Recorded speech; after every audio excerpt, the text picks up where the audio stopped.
मैं युवा हूँ, मेरा भविष्य लंबा है। मैं शिक्षा के क्षेत्र से अगर 1 रुपया कमाऊंगा तो मेरे आने वाले नस्ल खराब हो जाएंगे और वो भी घूसखोर हो जाएंगे। शिक्षा के क्षेत्र के मायने में पैसा अगर मैं घूसखोरी करूंगा तो। अनुराग सिंह को रोकने की किसी तरह की कोई कोशिश तो नहीं हो रही? पंचायत बहुत सारी कोशिश होती है, बहुत सारी कोशिश हो रही है। कभी की बदनामी के लिए किसी कोई आरोप लगा दिया जा रहा है। और मैंने नारा दिया था कि ना जीतने की अहंकार रहेगी ना हारने का अफसोस रहेगा। और मैंने पैसा भी खर्च नहीं किया चुनाव में, किसी को 1 रुपया गुटखा तक नहीं खिलाया। पूरे बिहार में मैं इकलौता 21 साल का पंचायत समिति सदस्य के रूप में मैं चयनित हुआ था। कुछ लोगों ने बताया कि अभी से ही आपने मुखिया की तैयारी शुरू कर दी है।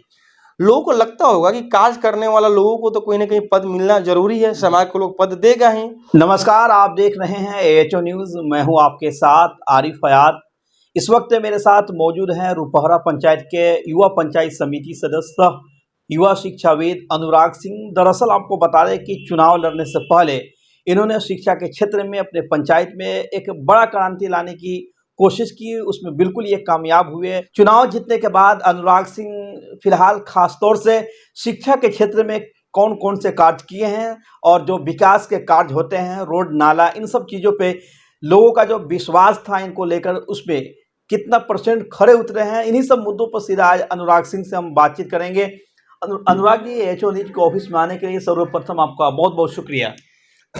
सबसे पहले आपको इस चैनल के माध्यम से आपको और आपके इस कार्यालय के नए उद्घाटन के स्वरूप में उपस्थित हुआ हूं, आपको बहुत बहुत धन्यवाद देता हूं। तो सर्वप्रथम आप हमारे दर्शकों को अपना पूरा परिचय दें कि आपका नाम क्या हुआ, किस पंचायत से आप वर्तमान में पंचायत समिति सदस्य हैं। सबसे पहले मेरा नाम अनुराग कुमार सिंह हुआ। मैं रुपहरा पंचायत के ग्राम भागवतपुर भलुवैया से बिलोंग करता हूँ। मेरे पिताजी का नाम गोपाल कुमार सिंह है और मेरी जो प्रारंभिक शिक्षा है वो ढाका हाई स्कूल उच्च विद्यालय से हुई थी। और मेरा अभी अंतिम जो शिक्षण का जो कार्य अभी गति में है वो मेरा B.Ed फाइनल है। मेरा सीटेट क्वालिफाई के रूप में अभी प्रयास कर रहा हूँ। अनुराग जी बिल्कुल युवा हैं और शिक्षा के क्षेत्र में आप अपने पंचायत में कार्य कर रहे थे, लेकिन अचानक के चुनाव लड़ने का मन आपको कैसे हो गया?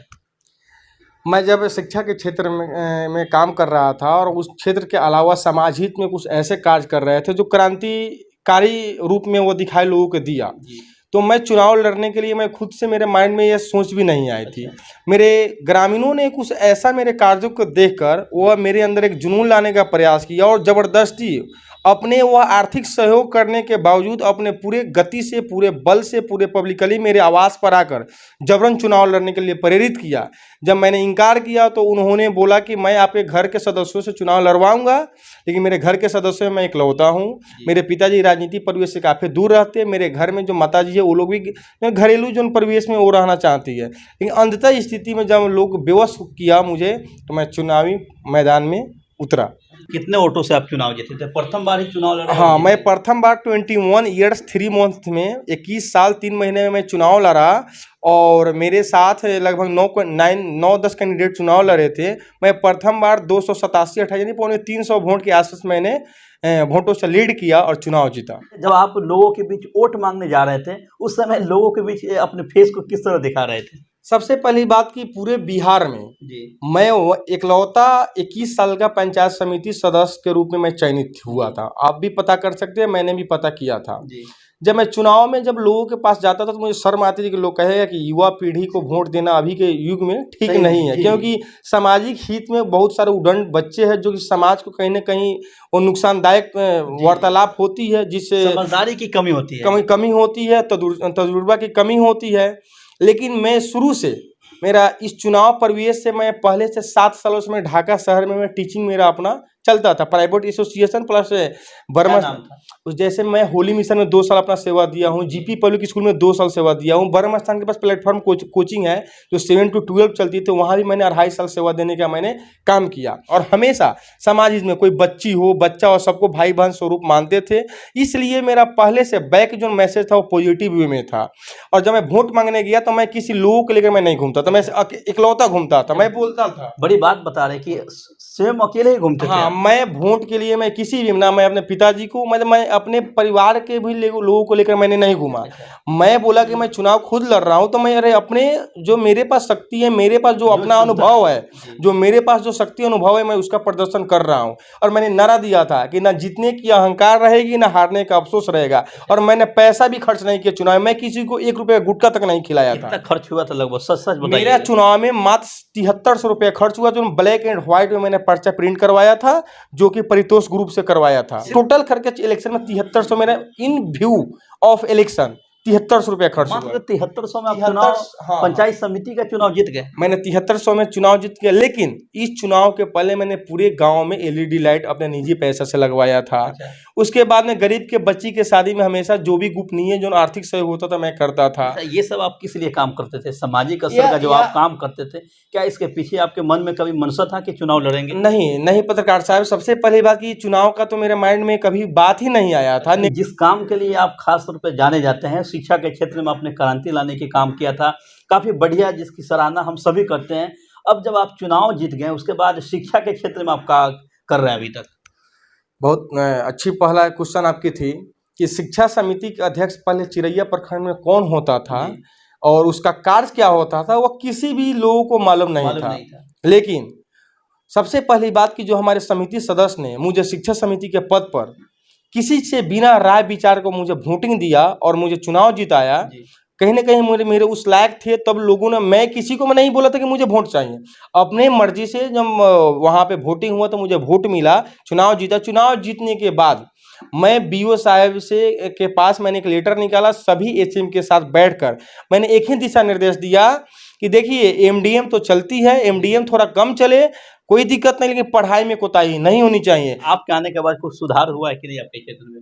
हमारे आने के बाद जब से मैं शिक्षा समिति का पद संभाला, अध्यक्ष का पद संभाला, आप भलुवहिया विद्यालय में मेरा गांव है, उसमें शौचालय की कमी थी, शौचालय उसमें मैंने दिलवाया सर से मैं बोलकर, बीओ साहब से बोलकर।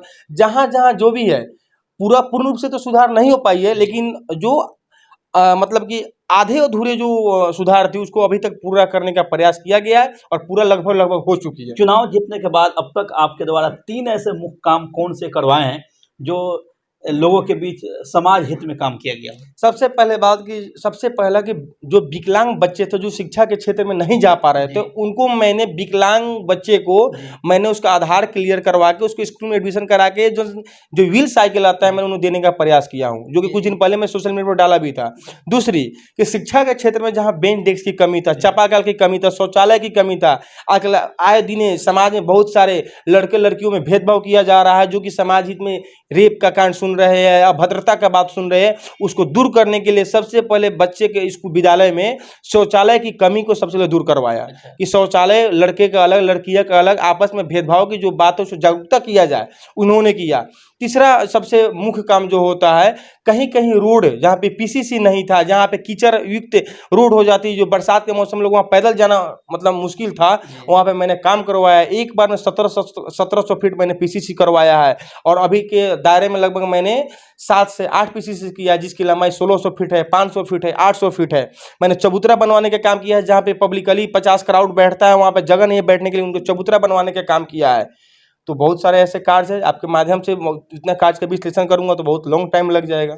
अनुराग सिंह को रोकने की किसी तरह की कोई कोशिश तो नहीं हो रही? बहुत सारी कोशिश होती है, बहुत सारी कोशिश हो रही है। कभी कभी बदनामी के लिए किसी कोई आरोप लगा दिया जा रहा है, कहीं नरेगा योजना का घोटाला का आरोप लगा दिया जा रहा है, तो कभी शिक्षा के लेकर के शिक्षा में कोई कार्य नहीं करता है, कभी बदनामी होती है कि स्कूल से पैसा उड़ाही करता है इसलिए स्कूल निरीक्षण नहीं करता है। हकीकत में उड़ाही करते हैं कि नहीं स्कूल से? अरे पत्रकार साहब, शिक्षा एक ऐसा मतलब हथियार है जिसको यूज करके दुनिया के कोई ताकत को पसारा जा सकता है। मैं युवा हूँ, मेरा भविष्य लंबा है, मैं शिक्षा के क्षेत्र से अगर 1 रुपया कमाऊंगा तो मेरे आने वाले नस्ल खराब हो जाएंगे और वो भी घुसखोर हो जाएंगे। शिक्षा के क्षेत्र के मायने में पैसा अगर मैं घुसखोरी करूंगा तो आरोप तो लगाएंगे आरोपी। जो अनुराग जी, अक्सर ये देखा जाता है जो लोग वार्ड पार्षद का चुनाव जीतते हैं वो अगला बार समिति का चुनाव लड़ते हैं, जो समिति जीतते हैं वो मुखिया का चुनाव लड़ते हैं। काफी कम उम्र में पंचायत की जनता ने आपको एक बड़ा नाम दिया, क्षेत्र में काफी प्रसिद्ध हुए, चुनाव भी जीत गए प्रथम प्रयास में। क्या अब अगला कदम आपका होगा कि पंचायत से आप मुखिया का चुनाव लड़ें? पत्रकार साहब, अभी तो भविष्य की बात है, राजनीति का स्वरूप। जी मैंने बोला था कि फर्स्ट एंड लास्ट जी मेरा यह प्रथम और अंतिम चुनाव है लोगों के बीच में। मैं बोला था क्योंकि मेरे चुनावी माहौल में मैं आना नहीं चाहता, क्योंकि यहाँ ईमानदारी का जमाना नहीं है। पब्लिक ईमानदार करती है नेता को, लेकिन यहाँ का जो कुछ घूसखोर जनता है, जो घूसखोर नेता है, वो किसी कार्य में बाधा करने के लिए दो चार रुपए के लिए वो बाधा पहुंचाएंगे, और वही लोग आरोप लगाते हैं कि काम नहीं हुआ, उसको 2 रुपए की लालच पड़ती है। तो रह गई बात कि भविष्य की जो राजनीति है, मैं शिक्षा के जगत में आगे बढ़ना चाहता हूँ। और चुनाव नहीं लड़ेंगे आप? चुनाव लड़ना न लड़ना वो भविष्य पर निर्भर है पत्रकार साहब। अभी मेरा बीएड क्लियर हुआ है, सीटेट क्वालिफाई के रूप में मैं अभी प्रयास कर रहा हूँ, और भगवान की मर्जी से मेरा मेहनत सफल रहा, और मुझे अगर सरकारी शिक्षक के रूप में मेरे पद की मिल जाती है तो मैं चुनाव नहीं लड़ूंगा।